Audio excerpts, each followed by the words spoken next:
Hello and welcome back to study Medha academy.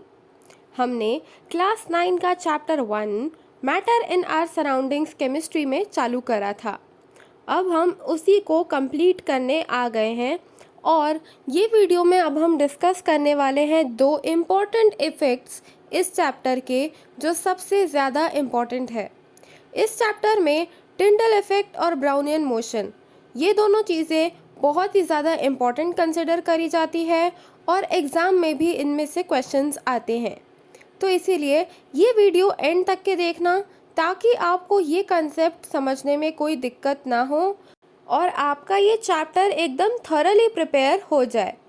तो आइए start करते हैं। तो हमने अभी तक के क्या क्या पढ़ लिया है इस चैप्टर में से? हमने मैटर, उसकी डेफिनेशन और कैरेक्टरिस्टिक्स डिस्कस कर ली है। हमने डिफ्यूजन और उसके एप्लीकेशंस भी डिस्कस कर लिए हैं और हमने स्टेट्स ऑफ मैटर और inter conversion of 3 states of matter भी कवर कर लिया है। अब इस चैप्टर में बस ब्राउनियन मोशन और ब्राउनियन मोशन के साथ में ही एक छोटा सा टॉपिक है टिंडल इफ़ेक्ट, वो बचा है और इवेपोरेशन बचा है। फिर हमारी ये सीरीज़ कंप्लीट हो गई। तो आइए हम आज ब्राउनियन मोशन और टिंडल इफ़ेक्ट के बारे में बात करते हैं। तो सबसे पहले बात आती है कि ब्राउनियन मोशन डिस्कवर किसने किया था। तो Brownian motion was discovered by a scientist named Robert brown. मतलब रॉबर्ट ब्राउन नाम का एक साइंटिस्ट था जिसने ये फिनोमेना ब्राउनियन मोशन डिस्कवर करा। और क्योंकि रॉबर्ट ब्राउन ने यह फिनोमेना डिस्कवर करा, इसीलिए उस मोशन का, उस फिनोमेना का नाम पड़ गया ब्राउनियन मोशन। यूजुअली साइंस में ऐसा ही होता है, जो भी साइंटिस्ट कुछ भी डिस्कवर करता है वो उसको अपने नाम से फेमस कर देता है। जैसे रॉबर्ट ब्राउन का ब्राउनियन मोशन, वैसे ही प्लैंक्स का प्लैंक्स कांस्टेंट और आइंस्टाइन का फोटो इलेक्ट्रिक इफेक्ट। तो ऐसे ही साइंस में जो भी कुछ भी डिस्कवर करा साइंटिस्ट ने, उनने उसको अपने नाम पे नाम देना चालू कर दिया और इसीलिए ब्राउनियन मोशन का नाम भी रॉबर्ट ब्राउन के नाम से ही पड़ा। अब बात करते हैं कि ब्राउनियन मोशन होता क्या है। द रैंडम और zigzag movement of microscopic particles in a fluid as a result of continuous bombardment from molecules of the surrounding medium is known as Brownian motion. अब ये इतनी टफ सी डेफिनेशन है, इसका सबसे सिंपल और आसान लैंग्वेज में एक्सप्लेनेशन ये होगा कि जो लिक्विड पार्टिकल्स होते हैं या गैशियस पार्टिकल्स होते हैं, देखना यहाँ पे इस डेफिनेशन में ध्यान से देखिए, यहाँ पे फ्लूइड लिखा है और फ्लूइड में सॉलिड्स को छोड़ के सारे स्टेट्स ऑफ मैटर आते हैं। इसका मतलब हुआ कि फ्लूइड्स मतलब लिक्विड भी और गैसेस भी। लिक्विड्स और गैसेस दोनों को साथ में फ्लूइड बोलते हैं, ना कि सिर्फ लिक्विड्स को। बच्चे यहाँ पे बहुत बार मिसअंडरस्टैंडिंग में धोखा खाते हैं कि सिर्फ फ्लूइड मतलब लिक्विड, बट फ्लूइड मतलब सिर्फ लिक्विड नहीं होता है, फ्लूइड्स में गैसेस भी आती है। फ्लूइड मतलब वो सब्सटेंस होता है जो आसानी से फ्लो कर पाए, और गैसेस तो बहुत ही अच्छे से फ्लो कर लेती हैं क्योंकि उनकी जो फोर्सेस होती है, इंटरैक्टिव फोर्सेस, वो बहुत ही कम होती है। इसीलिए पार्टिकल्स अलग अलग बहुत ज़्यादा दूर तक के ट्रैवल कर सकते हैं और इसीलिए उसकी जो फ्लूइडिटी होती है या जो मोशन होता है वो बढ़ जाता है। तो इसीलिए हमें यहाँ पे ये बात याद रखने की बहुत ज़्यादा ज़रूरत है कि Brownian motion is applicable for both liquids and gases, और लिक्विड्स और गैसेस को ही हम टुगेदर बोलते हैं फ्लूइड। तो ये जो ब्राउनियन मोशन है ये फ्लूइड्स पे एप्लीकेबल है। और फ्लूइड्स में क्या होता है कि जो मूवमेंट होता है, जिगजैग मूवमेंट होता है गैसेस मॉलिक्यूल्स का या लिक्विड मॉलिक्यूल्स का, बस इतने से फिनोमेना को रॉबर्ट ब्राउन ने बोला है Brownian motion. In simpler words, जो भी गैसेस के मॉलिक्यूल्स होते हैं वो जिगजैग मूवमेंट शो करते हैं और उसी जिगजैग मूवमेंट को इन लोगों ने बोला है ब्राउनियन मोशन। अब ज़रूरी नहीं है कि वो सिर्फ गैस हो या लिक्विड हो, गैस में भी ये फिनोमेना ऑब्जर्व होता है और लिक्विड्स में भी ये फिनोमेना ऑब्जर्व होता है।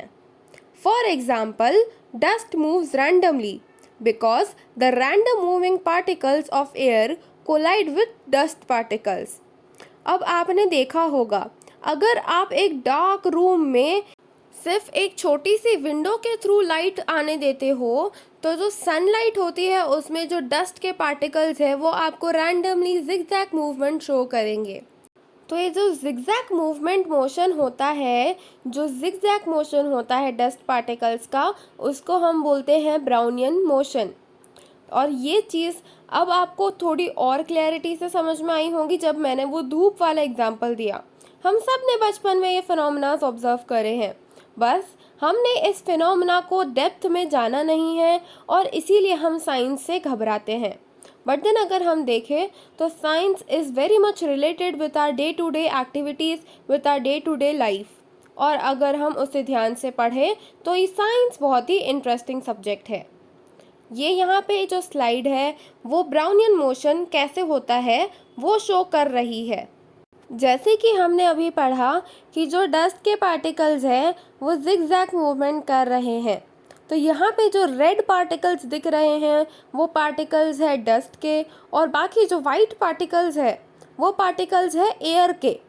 और जो डस्ट के पार्टिकल्स है वो कैसे जिगजैग मूवमेंट में एयर के पार्टिकल्स के अंदर डिफ्यूज हो रहे हैं। यही चीज़ जो है, जो जिगजैग मूवमेंट है, इसको हमने बोला है ब्राउनियन मोशन। अब हम बात करते हैं दूसरे फिनोमेना की, जो कि है टिंडल इफ़ेक्ट। तो टिंडल इफ़ेक्ट क्या होता है कि देखो, सबसे पहले तो 3 टाइप के सॉल्यूशंस होते हैं। पहला होता है एक नॉर्मल सॉल्यूशन, दूसरा होता है कोलॉइड, और तीसरा होता है सस्पेंशन। तो अब क्या होता है कि अगर हम सॉल्यूशन में से एक कोई लाइट की बीम पास करें, जैसे कि इस डायग्राम में दिखा रहा है कि एक लाइट सोर्स है टॉर्च, और हमने वो टॉर्च में से पास कराई कुछ लाइट, तो जो सॉल्यूशन है उस ग्लास में हमें कोई भी लाइट पास होते हुए दिख नहीं रही है। तो इसीलिए ये यहाँ पे हम ऐसा बोलेंगे कि यहाँ पे टिंडल इफ़ेक्ट शो नहीं हो रहा है। बट अगर हम बात करें कोलॉइड की, तो कोलॉइड वाले ग्लास में हमें थोड़ा सा दिख रहा है कि हाँ भाई यहाँ से लाइट बीम पास हुई है। जैसे कि कोलॉइड का एग्जांपल यहाँ पे लिया है मिल्क। अगर हम पानी से लाइट बीम पास कराते हैं तो पानी में हमें नहीं दिखता कि बीम कहाँ से पास हो रही है। बट अगर हम दूध का ग्लास लें और दूध के ग्लास में देखें तो हमें दिखता है कि टॉर्च किस डायरेक्शन में कैसे कैसे लाइट ट्रैवल कर रही है। क्यों? क्योंकि जो मिल्क है वो एग्जाम्पल होता है कोलॉइड सॉल्यूशन का, और जो वाटर होता है वो हमारा नॉर्मल जनरल सॉल्यूशन होता है। इसीलिए जो कोलॉइड्स होते हैं और जो सस्पेंशन होते हैं उसमें हमें जो लाइट का पाथ है वो दिखता है, और इस इफ़ेक्ट को हम बोलते हैं टिंडल effect. टिंडल effect is observed in colloids and suspension. Suspension का यहाँ पे एक एग्जाम्पल दिया है फ्लोर एंड वाटर। फ्लोर मतलब आटा। अगर हम आटे को पानी में मिक्स करें और फिर उसमें से लाइट की बीम पास करें तो हमें उसमें भी लाइट का पाथ देखने को मिलेगा। और जो टिंडल इफ़ेक्ट है वो कोलॉइड्स में और सस्पेंशन में विजिबल होता है और लाइट की बीम का पाथ बताता है। बट अगर नॉर्मल सॉल्यूशन होता है तो टिंडल इफ़ेक्ट ऑब्जर्व नहीं किया जाता। तो ये था आज का लेक्चर टिंडल इफ़ेक्ट और ब्राउनियन मोशन के ऊपर। ये फिनोमेनास बहुत ही इम्पॉर्टेंट है। आई नो ये बहुत ही इजी है, इंटरेस्टिंग है, बट ये इम्पॉर्टेंट भी है उतने ही। तो इन फिनोमेनास को अच्छे से रिवाइज करते रहिएगा टाइम टू टाइम। और अगर आपको कोई भी डाउट हो तो आप मुझसे कमेंट सेक्शन में भी ज़रूर पूछ सकते हैं। और अगर आपको ये वीडियो अच्छी लगी हो तो इसे लाइक करना, शेयर करना, और हमारे educational channel study Medha academy को सब्सक्राइब भी ज़रूर कर देना। Thank you so much for watching this video till the end.